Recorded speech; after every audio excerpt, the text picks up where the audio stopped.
Puji Tuhan saudara sekalian, hari ini kita bisa sama-sama punya waktu untuk mendengarkan firman Tuhan. Dan tolong di rumah jaga kesehatan, olahraga, jemuran, dan juga kalau keluar pakai masker ya. God bless you. Mari kita sama-sama tunduk kepala kita berdoa supaya Tuhan bisa memberkati kita yang menyampaikan firman Tuhan dan juga yang mendengar sungguh bisa dikuatkan ya. Tuhan Yesus, terima kasih atas hari ini yang indah. Tuhan berkatilah kami Tuhan, supaya kami semuanya bisa sungguh dikuatkan oleh firman Engkau. Tuhan, urapi hamba Engkau yang menyampaikannya. Tuhan, supaya saudara semuanya juga bisa dikuatkan oleh firman Engkau, dan hamba Engkau sendiri juga dikuatkan oleh firman Engkau. Terima kasih ya Bapa. Dalam nama Engkau Tuhan Yesus, kami serahkan semuanya waktu ini tangan Engkau. Haleluya. Amin. Saya mau cerita satu cerita yang benar ya. Itu kemungkinan 20 tahun lebih yang lalu, saya bawa anak saya ke kolam renang. Dan ketemu dua anak itu loh, dan sama satu orang kelihatannya supir. Dan tiap minggu mereka akan di sana berdoa, juga belajar berenang, bukan berdoa, berenang. Dan pada suatu hari ada kesempatan, saya ingat Sabtu ya, saya bicara sama mas itu. Saya bilang, kamu siapa? Dia bilang, saya supir. Ini dua anak hari Sabtu disuruh untuk belajar berenang, dan kita ngobrol. Saudara sekalian, guess what? Bahwa orang tua ya, anak ini tidak ada waktu untuk temanin anak-anaknya berenang. Ya, saya membawa 3 anak saya belajar berenang, dan ini dibawa supir. Dan saya bilang, kenapa mas? Dia bilang, papa mamanya itu sibuk buka toko ya di Grodok gitu loh. Dan dari pagi jam 7 sudah pergi pulang, lalu malam jam 7, jam 8 gitu loh. Setiap hari begitu. Karena saya lihat anak laki-laki ini rokok gitu loh. Baru kelihatannya SMP.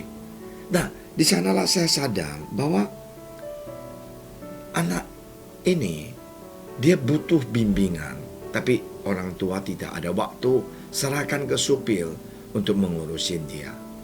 Nah, hari ini firman Tuhan mengatakan kepada kita bahwa kita harus mau kenal dia. Kita harus mau tahu siapa dia, supaya anak-anak kita bisa sungguh diberkati dan juga dijaga oleh Tuhan. Mari kita sama-sama dengar firman Tuhan di 1 Korintus pasal 2 ayat 1. Silakan John. 1 Korintus pasal 2 ayat 1.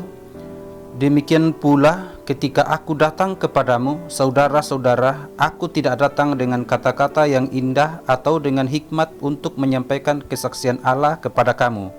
Sebab aku telah memutuskan untuk tidak mengetahui apa-apa di antara kamu selain Yesus Kristus, yaitu Dia yang disalibkan. Nah, selain Yesus Kristus yang disalibkan.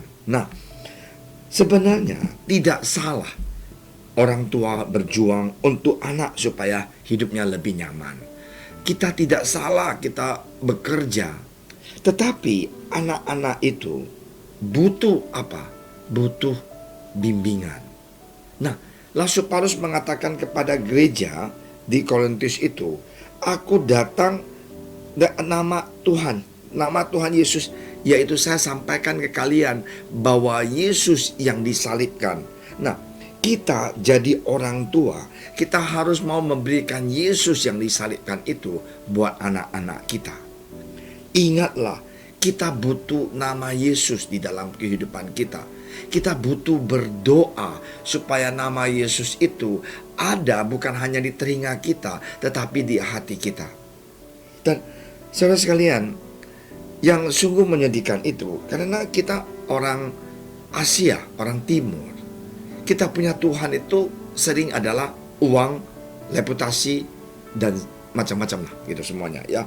Nah, hari ini apa sih yang paling berharga di hidup Anda? Sukses buka toko di Grodok, tapi tidak ada waktu dengan anak-anaknya, dan anaknya rokok dan ditemani supir untuk belajar berenang.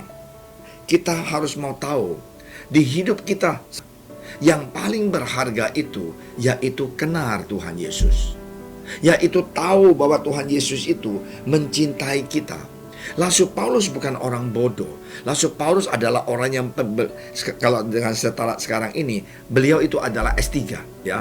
Bukan S2 aja, tapi S3 gitu. Kemungkinan profesor. Nah, dia bukan orang yang tidak ngerti ilmu pengetahuan.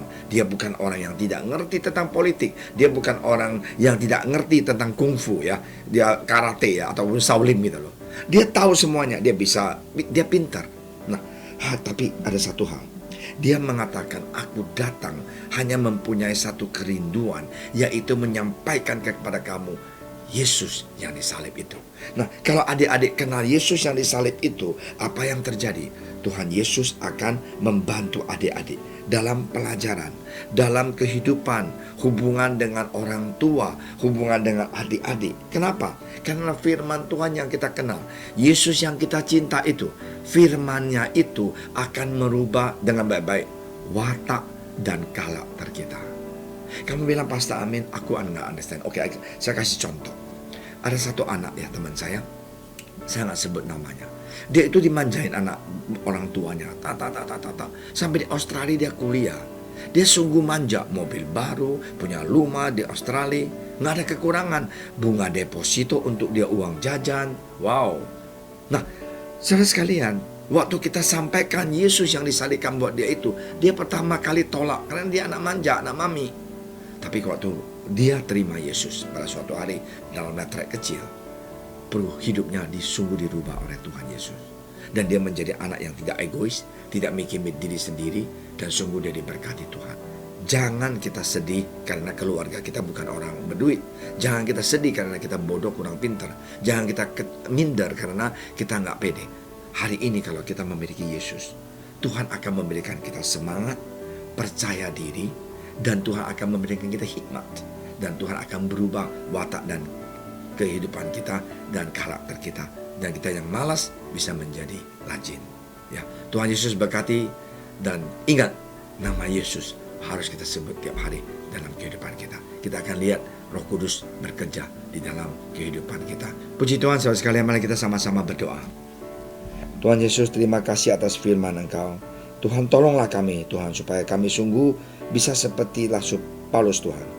Dia tahu, Tuhan, tidak ada nama yang lain di dunia ini selain Yesus, yaitu Yesus yang telah disalibkan. Tuhan, berikanlah kami pengertian dan kerinduan seperti Rasul Paulus, mempunyai kerinduan menyampaikan kepada orang lain bahwa Tuhan Yesus, Engkaulah telah mati di salib, menebus setiap umat manusia. Tidak peduli rasis mereka, tidak peduli mereka orang bule, orang Asia, orang Arab, orang Afrika. Tuhan, Engkau berkati setiap umat manusia. Terima kasih Tuhan, berikanlah kami hati seperti Rasul Paulus. Bukalah mata rohani kami juga Tuhan. Terima kasih Bapa, dalam nama Engkau Tuhan Yesus, kami mau lebih cinta nama ini. Kami mau lebih cinta nama Yesus. Dan nama Yesus adalah segala-galanya di dalam kehidupan kami. Terima kasih Tuhan Yesus. Haleluya.